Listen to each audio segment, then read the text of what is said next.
Конфликтолог – одна из самых востребованных профессий 21 века. Работа конфликтолога направлена на снижение социальной напряженности, оказание методической помощи в исследовании причин конфликта и в поиске ресурсов для его разрешения.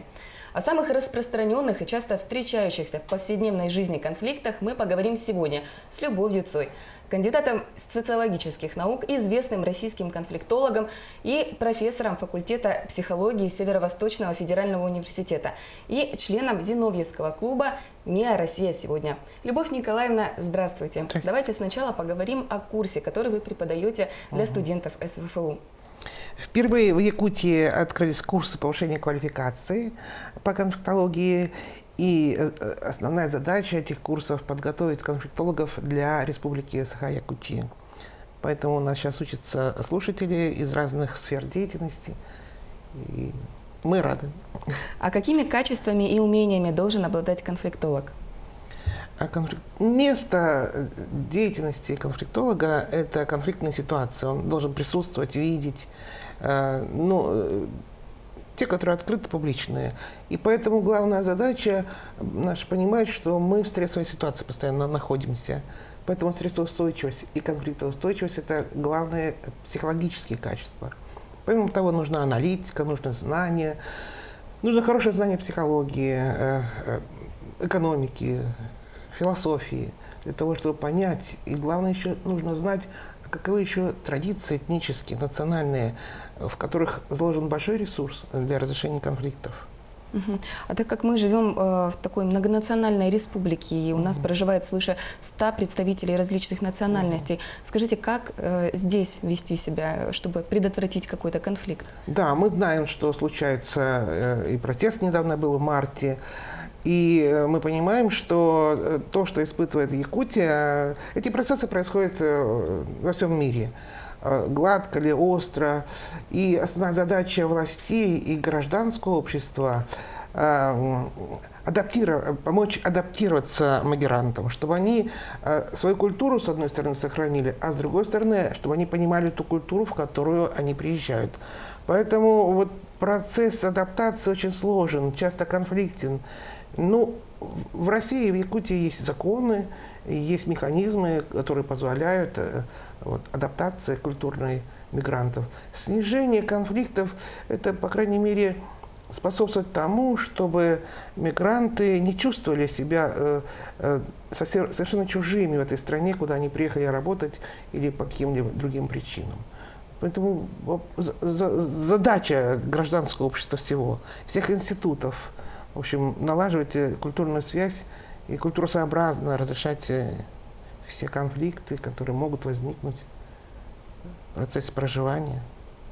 Не менее актуальный вопрос про конфликты в семье. Давайте поговорим об этом. Каковы вообще причины таких конфликтов? Сначала давайте проясним, что такое конфликт, потому что в общественном сознании конфликт имеет негативное значение, и многие избегают этого слова. Конфликт – это столкновение воли, интересов, взглядов, в процессе деятельности или жизни. Семья – это как бы ядро общества, и в нем соединяются мужчина и женщина. Они создали свою ячейку. И, как психологи говорят, конфликтуют не люди сами, а сценарии семейные, то из которой вышел мужчина и женщина, девушка, парень. Осознать, какие сценарии действуют помимо нас, это первая задача, когда мы создаем семью. Потому что если вы привыкли, мама так вела себя, папа так вел, а в другой семье по-другому себя вели. Поэтому сценарии действуют, их надо осознавать. Я, как конфликтолог, при консультации, прежде чем люди вступят в семью, в брак, провожу консультации. Я спрашиваю молодых, а вы конфликтовали хоть раз? И семья, или молодая семья, или будущая семья, уже они хотят идти в ЗАГС. Та семья, которая говорит, нет, мы не конфликтовали, я понимаю, что она находится в зоне риска.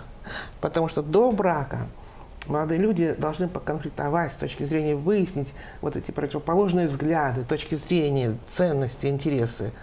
Поэтому семейные конфликты будут сопровождать всю жизнь эту семью, потому что много проблем возникает в процессе. дети рождаются, дети уходят, кризисы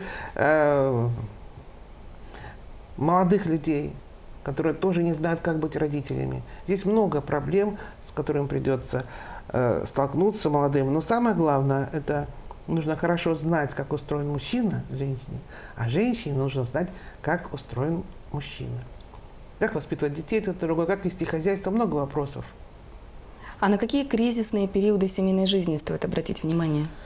В психологии существует таблица кризисных точек. Первое – это 1 год, когда молодые еще присматриваются друг к другу, и снимается пелена и образ, конечно, идеальный. И мы познаем друг друга такими, какие мы есть. И в этом плане может прийти разочарование. Как сохранить образ идеальный другого – это тоже вопрос. Далее, когда рождается ребенок, перераспределение времени, денег. Далее, когда ребенок подрастает, там второй ребенок. То есть вот эта периодизация кризисов, она уже положена, можно о ней почитать свободно. Но одна из проблем, которую решает семья на протяжении всей жизни, это как сохранить индивидуальность друг друга, а с другой стороны, как жить вместе. А скажите, как провести профилактику семейных конфликтов? Вот профилактика чего? Дело в том, что сами по себе конфликты, они не страшны. Потому что у нас бывают стычки, ссоры, недомолвки, недоразумения. Нельзя допускать отношения конфликтные до вражды, ненависти и насилия. Вот это та точка, к которой переходить нельзя. Поэтому все остальное мы дискутируем, мы недовольны, мы можем ссориться. Самое главное – сохранять коммуникацию в любом случае. Сегодня мы с собой поругались, утром мы встаем, как с чистого листа строим отношения. Не прерывать коммуникацию, обсуждать сложные вопросы, доверять друг другу. Вот и есть основа профилактики. То есть не скрывать ничего, не таить в себе, потому что ты таишь, раз промолчал, 2, 3, а потом взрываешься, как вулкан, и уже много-много проблем. Решать их надо по мере поступления. Давайте продолжим тему повседневных конфликтов. Еще один острый вопрос во все времена – это конфликт поколений. Что вы можете посоветовать отцам и детям? Конфликт поколений. Дело в том, что семьи в нашей стране, они какие-то обрывочные. Войны, распад СССР. Редко встречаешь семью, где много поколений живет вместе и рядом. Обычно это национальные, если республики, а в основном-то семьи живут изолированно. Родители и дети. Чтобы бабушка, дедушка, прадедушка, прабабушка – это редко.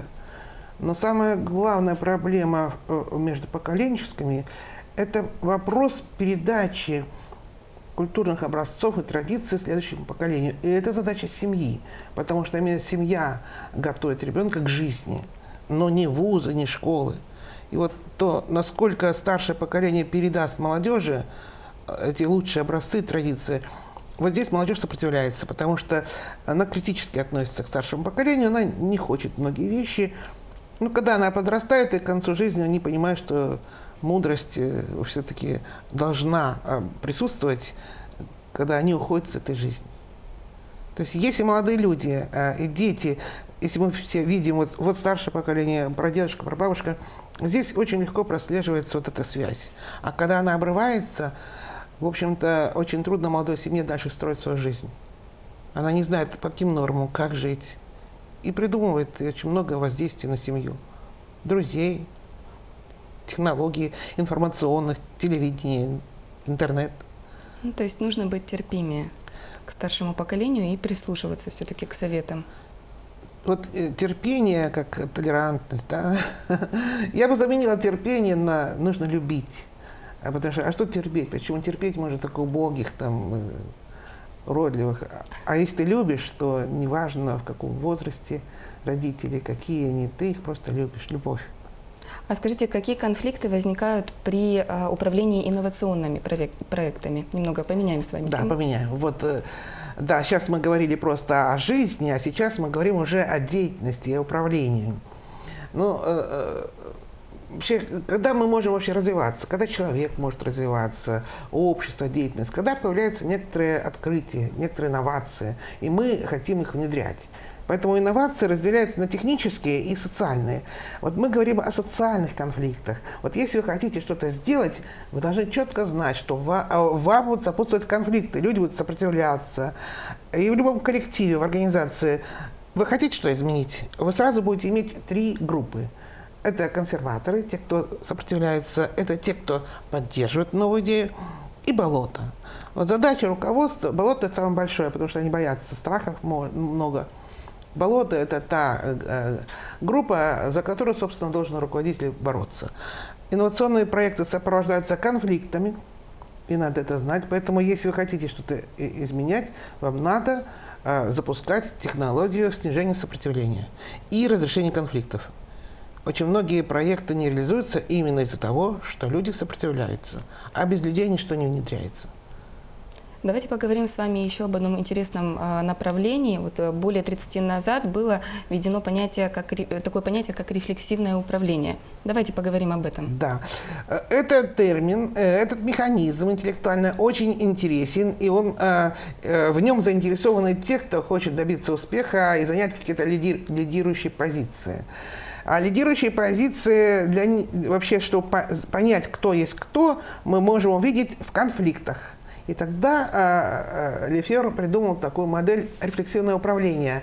Это информационное воздействие на противника с целью, чтобы он поменял свое решение в его пользу. Причем противник это не заметит. И там манипулятивные технологии, очень интересная модель. Скажите, можете привести пример какой-то такой из нашей жизни?